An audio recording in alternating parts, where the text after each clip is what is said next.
కోర్టుల ముంగటి పోతున్నా, విచారణ కమిషన్ల ముంగటి పోతున్నా చాలా జాగ్రత్తతో ఉండాలి. ప్రతి రూల్ ఫాలో కావాలి. అంతేగాని గాయగత్తర పోతే ఎవరికైనా సొట్లు పెట్టించుకున్నాడు తప్పది.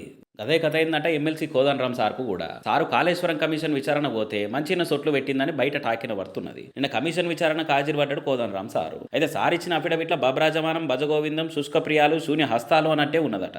ఆధారాలు ఏం లేకుండా అఫిడవిట్ ఇచ్చుడేంది, ఈడిదాకొచ్చుడేంది? అసలు ఇది అఫిడవిట్ అంటారా? మీరు ఏ ఉద్దేశంతో ఇడికి వచ్చారు? అసలు ఎవలే అఫిడవిట్ తయారు చేసింది? గిట్టుంటదా అసలు? సోమవారం దాకా టైం ఇస్తున్నాము, మళ్ళీ వచ్చి ఈడికే 3 నెలల టైం ఇచ్చినాము, మీకు పని లేకుంటే మాకు పనులు ఉండయా అని గట్టిగానే తలంటిందట.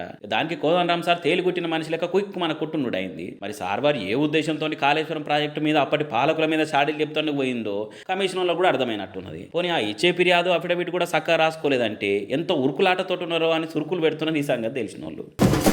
కేటీఆర్ మీద ఏసీబోలు కేసు పెట్టంగానే ఉరుకొచ్చి మరీ ఈడీఓలు కేసు రాసిరు. ఎఫ్ఐఆర్ ఆధారంతో ఈడీఓలు కేసు రాసి మేము కూడా ఎంక్వైరీ చేస్తామని ఉరుకులాడుతున్నారు. మరి గింత రెల్లిన కేటీఆర్ మీద విచారణ చేసేందుకు ఈడీఓలకు ఎందుకంత తహతాలాడుతున్నారో తెలుస్తలేదని అంటారు బీఆర్ఎస్ వాళ్ళు. నువ్వు కొట్టినట్టు చేయి, నేను ఏడిచినట్టు చేస్తా అన్నట్టు కాంగ్రెస్లు బీజేపీల బంధం ఎంత బలమైందో ఇంతకంటే పెద్ద ఎగ్జాంపుల్ ఉండదేమో. కేటీఆర్ మీద ఏసీబీ కేసు పెట్టుడే ఆలస్యం. పెండ్లలో వచ్చి పెరట్ల దిగినట్టు ఆగ మేఘాల మీద ఈడీ ఎంట్రై కేసు పెట్టింది. మరి ఈడీఓలకు ఇంత స్పెషల్ ఇంట్రెస్ట్ ఎందుకు వచ్చింది ఇప్పుడే అన్నది సమజైతలేదు. ఇంత కారణమా మంత్రి పొంగులేటి ఇంటి మీద పైసల కౌంటింగ్ మిషన్లు కొంటవే మరీ చెకింగులు చేసిరు. మరి ఆ సంగతి ఏమైందో ఇప్పుడు తెలుస్తలేదు. కానీ కేటీఆర్ మీద సర్కార్ ఇట్లా కేసు పెట్టగానే మమ్మల్ని కూడా జాయిన్ చేసుకోర్రి ప్లీజ్ అన్నట్టే ఉరుకులాడుకుంటూ వచ్చి మరీ కేసు పెట్టిరు. ఈడీ, ఐటీఎస్ వంటి సంస్థలు ఎవలాడించినట్టు ఆడుతాయో అందరికి ఎరుకున్న సంగతేనా.